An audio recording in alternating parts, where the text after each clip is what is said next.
कभी कभी हम व्यतीत हो जाते हैं। हम अपने परिवार के लिए इतना कुछ करते हैं और वो हमसे ही भयभीत रहते हैं, हमसे ही चिढ़ने लगते हैं। कभी हमारे संतान को विकास के मार्ग पर आगे ले जाने के लिए हम उस पर थोड़ा दबाव बनाते हैं ताकि वो परिश्रम करे, और वो संतान हमसे ही चिढ़ने लगती है। कभी संतान को संस्कार देने के लिए हम उसे कुछ सीमाओं में बांध देते हैं, तो उसी संतान के नेत्रों में अपने लिए चुभन दिखने लगती है। मनुष्य क्यों ना व्यतीत हो। देखिए, जब सुई से आप वस्त्र जोड़ते हैं तो वो सुई भी उन वस्त्रों को छुपती है, किंतु उससे सुई का या आपका मंतव्य बदलना नहीं चाहिए, क्योंकि आप तो अपना कर्म कर रहे हैं, वो भी पूर्ण मन के साथ, और अंत में आपका मंतव्य भी शुभ ही है। तो किसी के चिढ़ने के कारण, किसी के नेत्रों में अपने लिए चुभन देखने के कारण स्वयं को मत रोकिए। बिना कष्ट के कभी विकास नहीं होता। कर्म करते जाइए, सब शुभ होगा। मनुष्य वर्तमान में अपना जीवन व्यतीत करता है, और उसके जीवन में भूतकाल और भविष्यकाल दोनों का महत्व होता है। ये भूतकाल जो बीत गया, जो केवल जीवित रहता है हमारी स्मृतियों में, और भविष्यकाल वो जिसकी मात्र हम कल्पना ही कर सकते हैं। अब भूतकाल की कुछ स्मृतियां ऐसी होती हैं जो हमारे लिए आनंदमयी नहीं होती, कटु होती हैं, दुखदायी होती हैं, पीड़ादायक होती हैं। हम जो कुछ भी कर लें उसे तो बदल नहीं सकते, किंतु भविष्यकाल उसकी रचना तो हम कर सकते हैं। यदि आज हम श्रेष्ठ कर्म करें, यदि आज का ये दिवस हम आनंद के साथ व्यतीत करें, सुख के साथ व्यतीत करें, एक एक क्षण हम आनंद और प्रेम के साथ व्यतीत करें, आज के आपके ये कर्म आपका भविष्य निर्धारित करते हैं।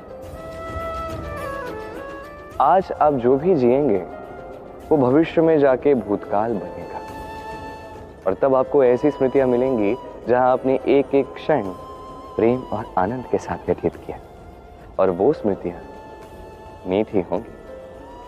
तो आज ही श्रेष्ठ और उचित कर्म कीजिए, आपको निश्चित रूप से एक उज्जवल, शुद्ध, पवित्र और आनंदमयी भविष्य प्राप्त होगा। अग्नि जीवन में बहुत ही महत्वपूर्ण होती है। ये अग्नि है जो ऊर्जा बनकर हमें जीवित रखती है।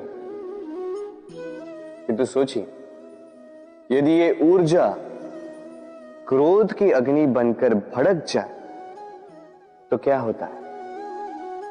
एक तिनके में लगकर संपूर्ण वन को भस्म कर देती। उसी प्रकार मनुष्य के क्रोध की अग्नि भी दूसरों को तो जलाती ही है, किंतु उससे पूर्व स्वयं उसे भस्म कर देती है। तो क्या किया जाए? कैसे नियंत्रण में किया जाए इसे? उत्तर है इसमें जल मिलाकर।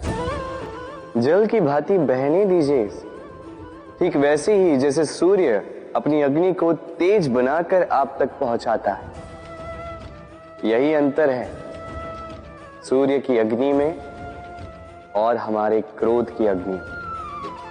सूर्य की अग्नि बहकर छनकर हम तक आती है और इसीलिए वो तेज कहलाती है। दूसरी ओर हमारे क्रोध की अग्नि की तो कोई सीमा ही नहीं होती।